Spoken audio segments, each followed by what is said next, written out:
Olá, gente. Bem-vindo ao nosso curso de História, né, do segundo ano.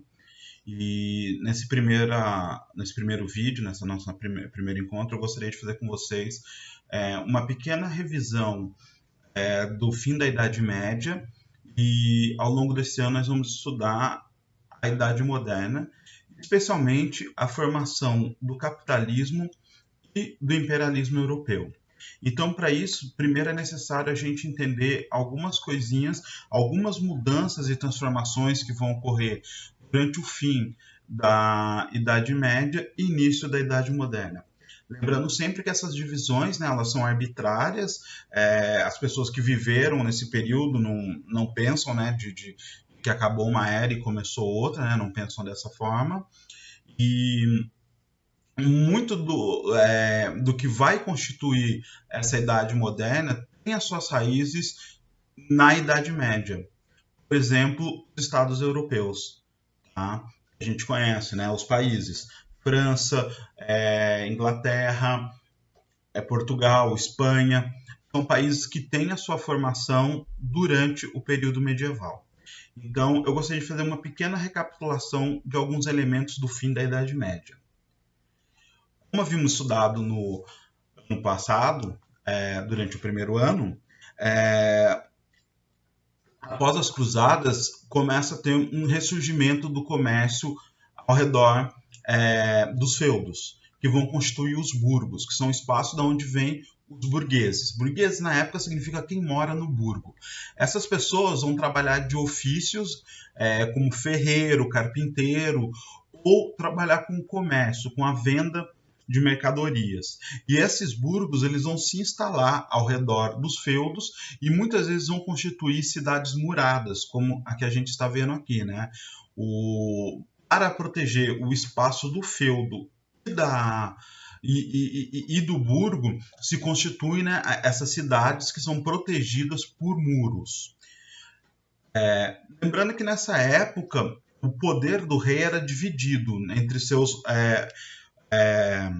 vassalos. Né? O rei tinha um conjunto de vassalos, esses vassalos governavam territórios, que esses territórios também eram feudos, né? ou feudos também podiam ser direito de cobrança de impostos, podia ser cobrança de pedágio, e diversas outras formas de favores que cumpriam a função do rei. Então, cada um desses lugares eram governados, né, por nobres que ocupavam o espaço de vassalos do rei, tendo o rei uma participação de poder apenas simbólica durante esse período. Porém, com o crescimento desse espaço dos burgos e do comércio, vai enriquecer uma classe da população que não era ligada à nobreza. São justamente os comerciantes, né? Os burgueses. Eles vão começar a enriquecer e vai acontecer, especialmente aí já na Idade Moderna, por volta do século XV e XVI, XV ainda é a Idade Média, né? Mas em XV já começa uma expansão do comércio em direção à África, e no XVI, com a descoberta dos territórios da América, essa expansão ainda é maior, sem contar também a Índia, né? Então vai ter uma expansão comercial muito grande. E essa expansão vai levar ao enriquecimento dessa classe, dos burgueses, que vão administrar esse comércio e vão começar a estabelecer rotas de comércio muito importantes. Essas rotas e esse lucro vai começar a gerar uma nova concepção de capitalismo. Né? Na verdade, é uma primeira formação de uma ideia de capitalismo, que nós chamamos de mercantilismo. Ele é baseado especialmente no comércio e na ideia de que a riqueza está na acumulação de metais preciosos. Então, esse comércio ele visa sempre buscar o lucro e a acumulação de metais preciosos. Estabelecendo uma nova relação diferente com a do feudalismo, que tinha relação com a produção da terra, certo?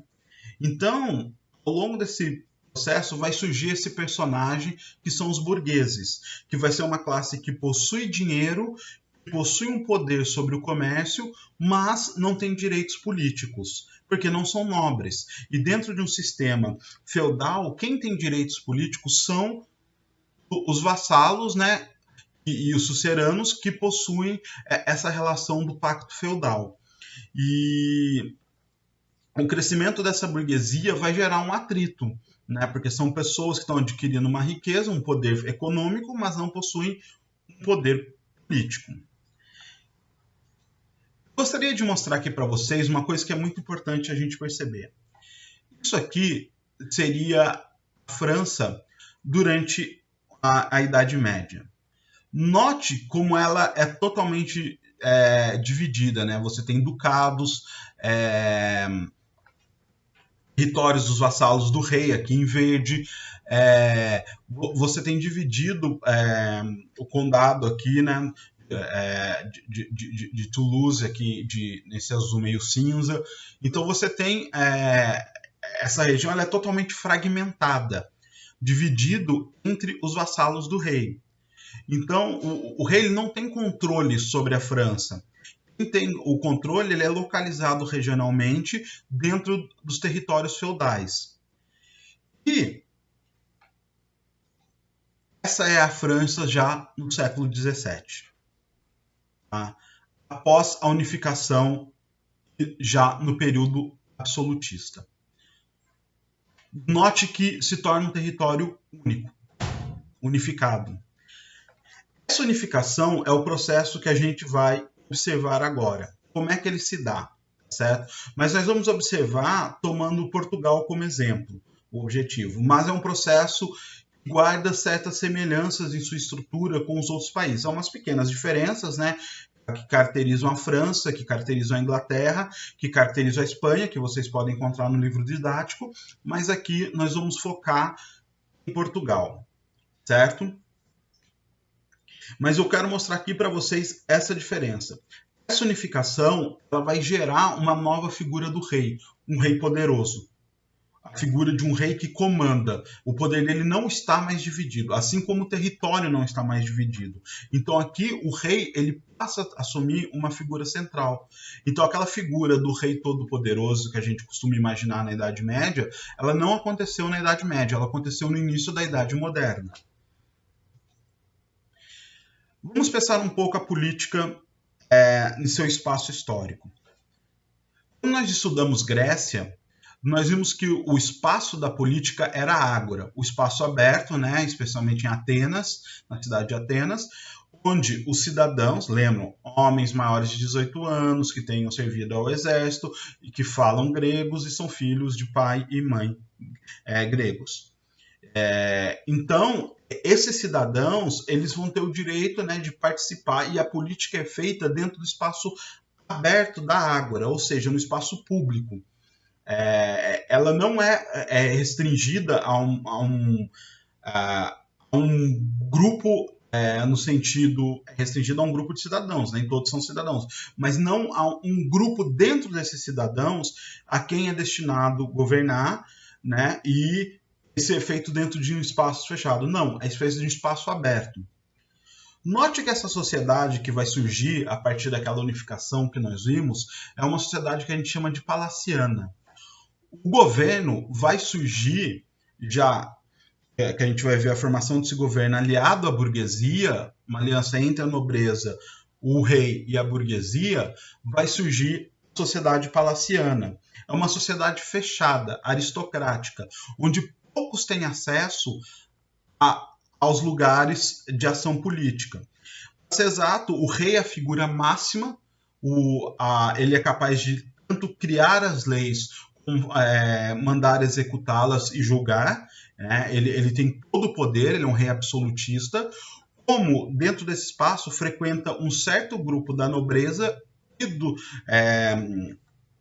da burguesia rica, que provavelmente muitos deles vão casar com nobres para poderem também receber títulos, e vai constituir uma política fechada dentro desse ambiente. Mas que essa política fechada desse ambiente, ela só pode funcionar se chegar ao povo, né? Não adianta governar dentro de um palácio e governar sozinho. Afinal, governa-se o povo. Então, eu trago aqui uma citação para vocês do estudo em relação ao funcionamento desse poder.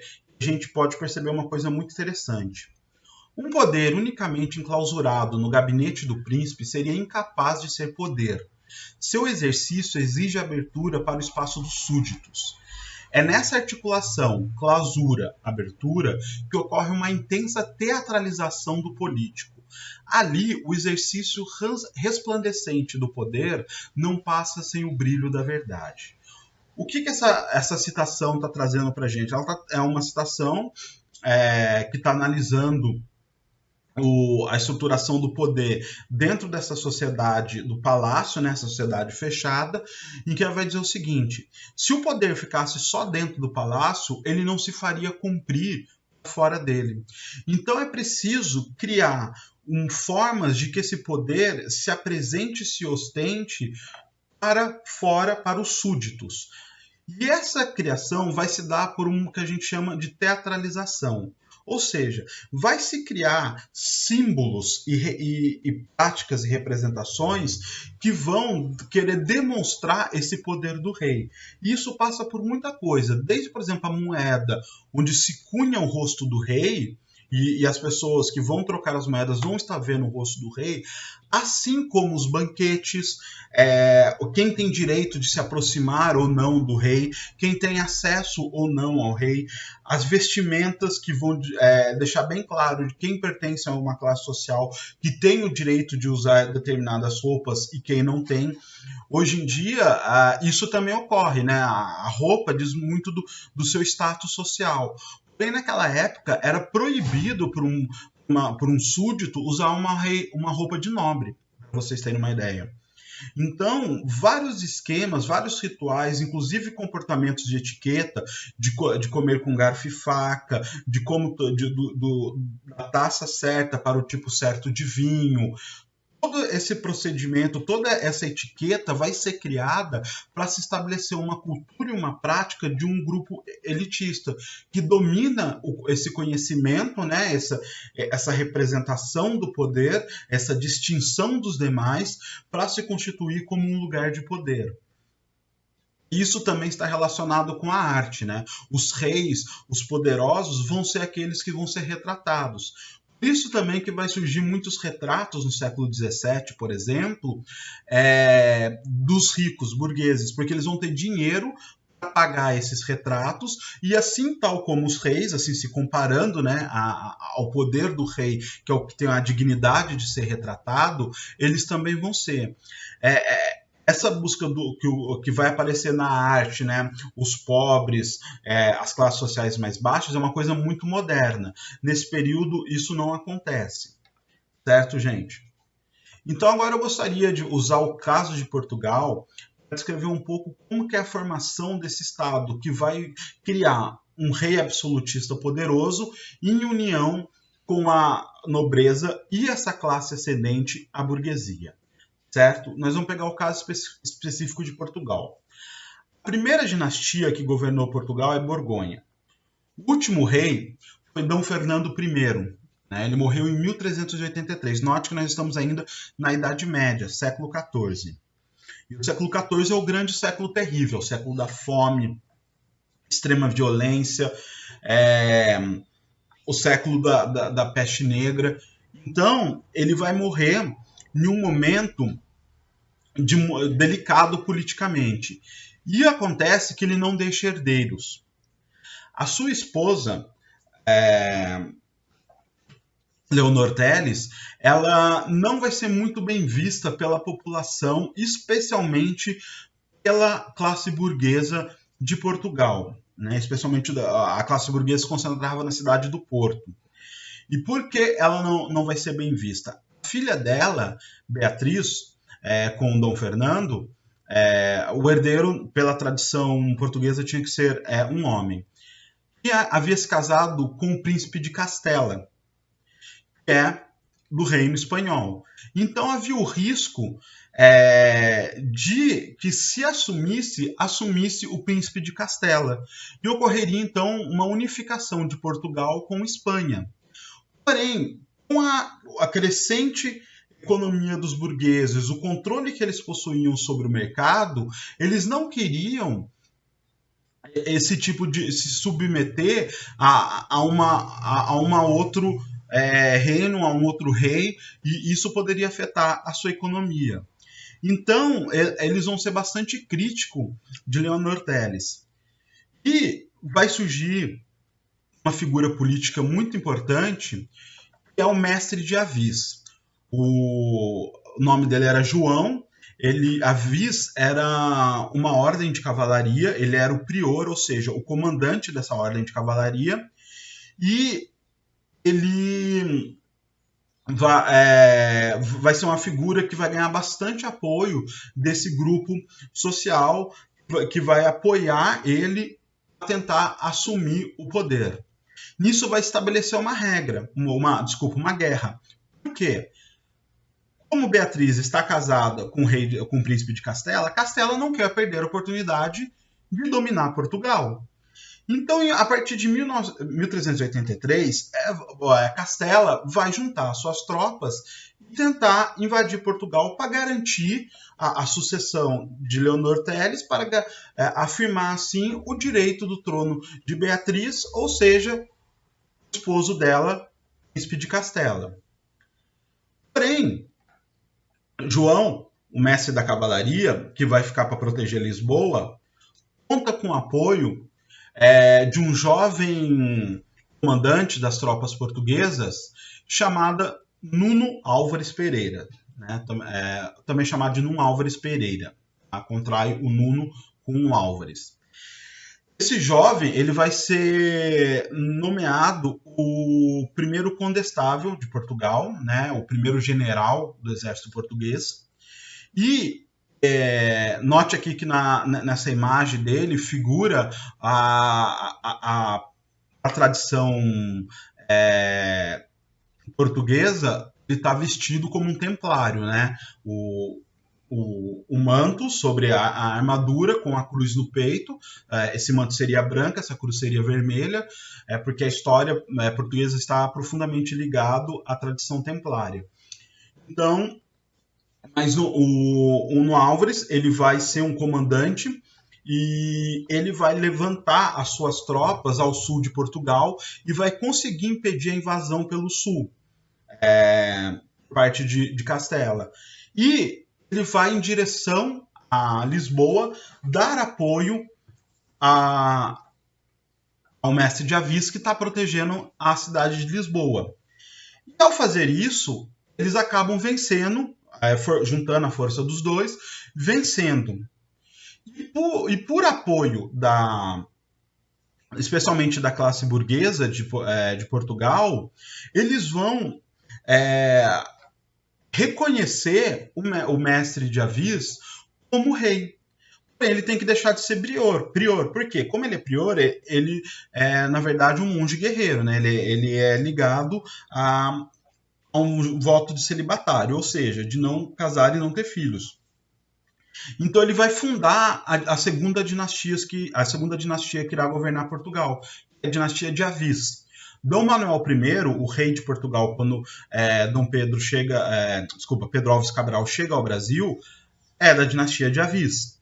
Vai ser o período de crescimento econômico de Portugal. E ela vai nascer nesse momento. O mestre João vai assumir Avis como seu sobrenome, vai ser o nome da dinastia, vai abandonar o voto de celibatário e assumir como rei Dom João I. Só que acontece o seguinte: ao longo dessa guerra, vencendo Castela, a tradição dava a Nuno Álvares o direito de assumir diversas terras, porque como ele estava como vassalo do mestre de Avis e estava vencendo as guerras, por tradição medieval, ele tinha que ser condecorado com o direito de governança sobre diversos territórios. Porém, o Estado que essa burguesia está apoiando formar, ele necessita de uma unificação. A unificação é muito importante para a burguesia porque você pode unificar moeda, unificar medidas, unificar regras para comércio, diminuir, por exemplo, impedir que cada feudo cobre impostos, o que aumentaria o custo desses produtos. Então, criar uma unificação dos impostos e evitando assim um aumento deles. A melhor forma de circular por todo Portugal sem depender da autorização de cada pessoa que governa uma região.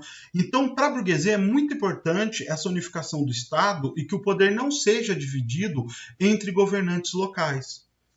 Porém, no Álvares foi criado segundo as tradições medievais. E ele vai exigir o direito dele de dividir as terras com os soldados que lutaram ao lado dele, o qual era um direito dele, que seriam vassalos dele, né? Como ele é vassalo do mestre de aviso, ele teria os seus vassalos, estabelecendo essa divisão hierárquica. Porém, isso ia fragmentar esse novo governo, como era na Idade Média. E isso cria um impasse muito importante, porque no Álvares é o grande herói, né, e Dom João é o rei. E vai surgir uma figura muito interessante nessa história, que é um doutor, um estudioso universitário, professor de uma universidade portuguesa, que é o João das Regras. O João das Regras, ele vai fazer um acordo muito inteligente com o Álvares e com o Dom João. Ele reconhece o direito de distribuir as terras conforme o Nuno Álvares reclama, né, por esse direito, ele deseja esse direito. Porém, ele sugere o seguinte: em vez desses vassalos jurarem lealdade a Nuno Álvares, que seria a tradição medieval, eles vão jurar lealdade ao rei. De modo que eles vão ser submetidos todos ao poder do rei, e não de Nuno Álvares. Então, dessa forma, em vez do poder se separar entre Nuno Álvares e de Nuno Álvares se dissipar por diversos pequenos governantes, eles todos vão estar submetidos ao poder do rei, tirando Nuno Álvares desse lugar político. Assim cumpre o desejo dele de dividir as terras e o desejo de unificação de Portugal. E o interesse da burguesia mantém o controle das terras dentro das classes nobres. Dessa unificação vai se reestruturar um Estado absolutista, governado por um rei a quem todos nobres fizeram juramentos, que possui o apoio financeiro da burguesia, e essa burguesia vai buscar casamentos dentro das classes nobres para poder também adquirir poder político. Porque a classe nobre precisa desse recurso financeiro, né, esse poder financeiro que está começando a surgir com o capitalismo, ele começa a ter distinção nesse momento, e ainda prevalece o poder medieval da nobreza. Então vai buscar essa relação dos burgueses que não têm o poder político, mas têm o dinheiro, ou casando com quem tem poder político, mas não tem esse poder financeiro. E isso vai começar a mesclar uma nova forma de estrutura social e de Estado unificado, né? E isso vai ser propulsor do comércio e também vai ser propulsor da expansão marítima, né? A colonização e a busca por novas terras para poder realizar o comércio. Então, aí a gente vê a formação desse novo poder. A gente viu lá que, por exemplo, unificou a França e vai criar essa sociedade de corte com todos os seus rituais e todas as suas etiquetas. Certo, pessoal? Ficamos aqui, então, com esse processo. Eu quero chamar bastante atenção que há, sim, não o fim de uma Idade Média, mas costumes da Idade Média se transformando e se entrelaçando com o nascimento deste mundo moderno ligado ao capital, e que isso tem a ver com a fundação de um Estado. Então, o capitalismo ele nasce já sob a proteção de uma nova forma de Estado. Ou seja, o capitalismo e o Estado estão profundamente relacionados. Certo, pessoal? Obrigado e até a próxima videoaula.